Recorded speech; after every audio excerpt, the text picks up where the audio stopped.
Okay, it's 1 o'clock, so we'll kick things off. Thanks again, everyone, for joining us today.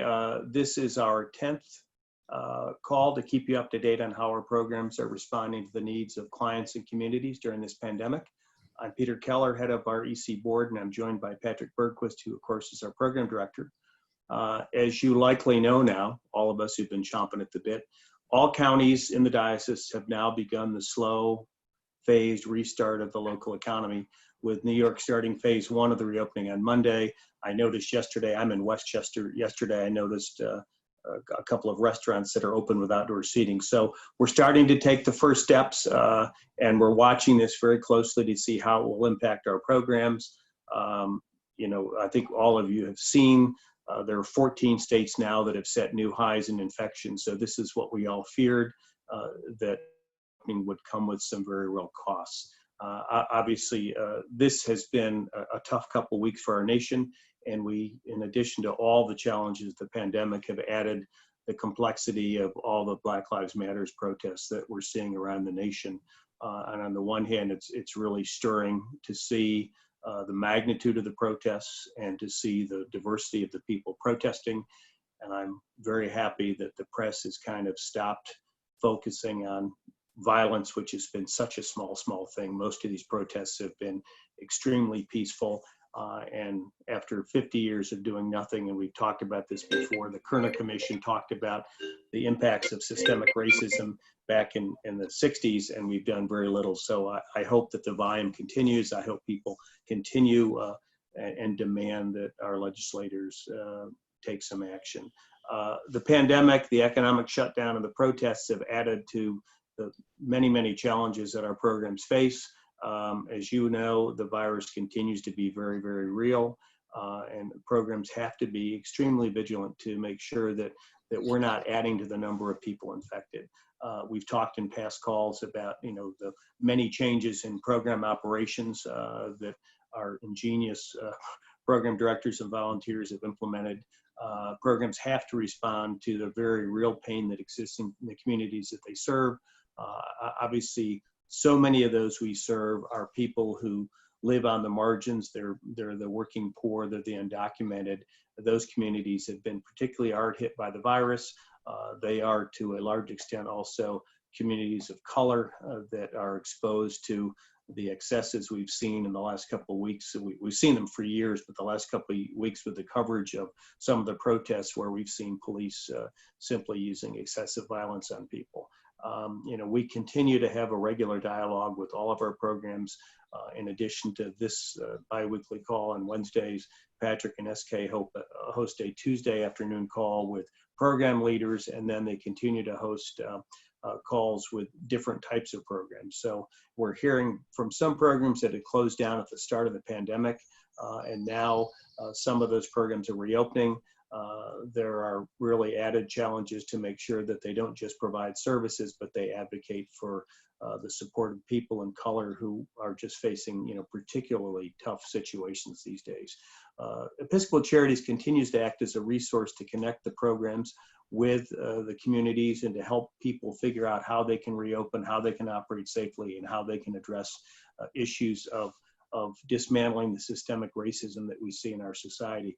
I'm really excited to let you know that we are working to start an anti-racism sustainability institute workshop to help our programs and others throughout our diocese start a more effective dialogue about race, a more effective dialogue about what we need to do to change the system so that we have more equality and people of color do not find the barriers that they've faced for 400 years in this country. We continue to act as a connector to other programs facing similar challenges to our programs, and communication is critical as we all seek to figure out how we can best deal with the challenges in our communities. One of the great things about supporting almost 100 programs at EC is we've got very many voices, very many different programs, and we can all talk and solve problems together. Through the regular group conversations that Patrick and SK have been hosting, we continue to hear really hopeful news about how programs are supporting each other and the people they serve. Patrick is going to share some of these stories right now, so let me turn it over to you, Patrick. Great, thank you so much, Peter. one of the things that we've been reflecting on in the program office and as a staff and as an organization is how our world is so much different than it was a few months ago when everything started closing down in March. We are seeing parishes that are now being transformed, some in a really positive way. They're growing. Some are really experiencing some real interesting new like shards of life coming through, shoots of life coming through, which is really beautiful to see. But we also know that there's a lot of parishes that are struggling. We know of parishes that are scared about staying open. And so this world in which we entered into at the beginning of the pandemic is now very different as we're beginning to open up in the communities. And that's one of the things we're seeing. One of the other ways that we're looking at, well, I mean, I guess I would highlight one other thing. Some of the great beauty that's happening right now is as parishes and programs are responding to the needs in their community. Like, I don't think that some of our programs believe that they could serve as many people as they have. There are programs that have expanded. There are programs that have started since the pandemic hit. I was thinking of just one program that's serving over 300 people every week that wasn't around in March. So what we're doing is we're seeing this evolution, the way that things are shifting. The world that we left when we started in the pandemic is not the world we're going to return as the economy and as the cities and the state continue to open up. The other thing I was thinking about in the context of things being so different is we're having different conversations now when it comes to anti-racism, race issues. The protests that have been happening all over the country, in the city, in the counties, in Orange County, and Dutchess County, we're seeing all these, it doesn't matter if it's a tiny little town or a huge city like New York. What we're having is a new kind of conversation that's talking about race in a different way. And so at Episcopal Charities, we want to be a part of that conversation. And so as Peter said, we're working on a Sustainability Institute. As a staff, we're looking at the ways in which race has played a really significant and historical role in philanthropy, in nonprofits, and finding out ways in which we can be a part of the dismantling of that kind of systemic racism. So again, the world we're about to enter into in this, and it's not really a post-COVID world at all, is it? But this new phase that we're entering into, we have to keep reminding ourselves that it is a different place. It is not going back to March. This is a new thing that we're entering into with all the really positive things about it, with real conversations about race, and some of the really painful things about parishes or programs needing to close because they can't, they're not sustainable at this point. So those are major things that are changing in this context, but I want to highlight too something that's not changing. Episcopal Charities is a unique place that becomes a catalyst, a place of connection for our programs. So programs are able to not only just kind of be a solitary organization, solitary outreach program, kind of moving forward on their own and having to fend for themselves and having to kind of manage and think through all the issues that are coming through just by themselves. But at Episcopal Charities, we really pride that we bring those programs together to be in conversation with each other. That we bring resources to them, not just financial resources, but those deep kinds of connections that we think are so incredibly important. It's really illustrated yesterday. I had a program director's call yesterday, and I'm sitting there for parts of it, and Peter and SK were leading parts of the meeting. But I was amazed at how connections were working and how they were impacting each other.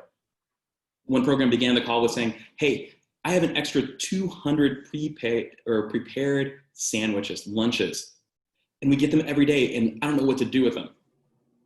And so what happens? Different programs are like, wait a minute, we could use that.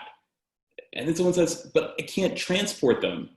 And then SK jumps in and says, wait, I think I can find people to help move sandwiches and boxed lunches to your program from this other program. So it was programs reaching out to each other and making sure that everyone had enough.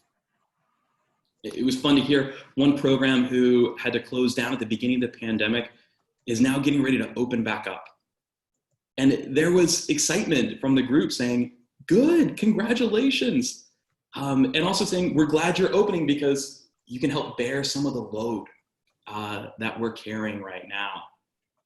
So we're about connecting people and connecting resources to our programs in the midst of this pandemic.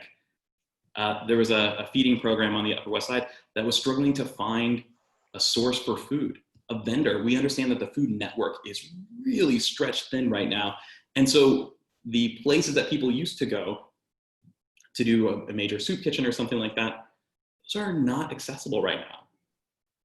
So through a connection, this parish found a distributor. They found another parish to be in partnership with that's not even an Episcopal parish, and we connect them to another organization to help with funding. So I wanted to highlight that in the midst of all of this change that we're going through and new conversations about anti-racism, a more deliberate conversation in that realm, in the context that our parishes are changing, the nature of our outreach programs are changing, there is still some consistency here. And that is the nature of our programs being connected to each other. And at Episcopal Charities, us trying to be a catalyst for those kinds of connections. So in the midst of this change, there's still some things that are very much the same in Episcopal Charities. Peter? Thanks, Patrick, for sharing those stories. I'm constantly blown away by the work of our programs and volunteers. It's so inspiring. What we're seeing is the power of community, the power of Christian community, and with all that's going on. And some days, it's hard to watch the news. There's so much ugliness going on. And then you see acts of real Christian fellowship, acts of real beauty and support. So, the work that all of our programs do has never been more critical. As I said, I'm excited about the Sustainability Institute because one of the things, I live in northern Westchester in a reasonably small town that happens to be not diverse at all. And we had on Saturday the biggest demonstration in the history of our town, which is a 350-year-old town, and it was a huge crowd of people. And it was a peaceful demonstration. We had speakers, we had high school students speaking, college students speaking, elected officials speaking, and that's the sort of thing that gives you hope. Lots of people on a very, very hot Saturday afternoon showed up in our town park for 2 hours of just support for people who have seen their world just turn against them. And so that stuff gives me hope. Watching our programs gives me hope.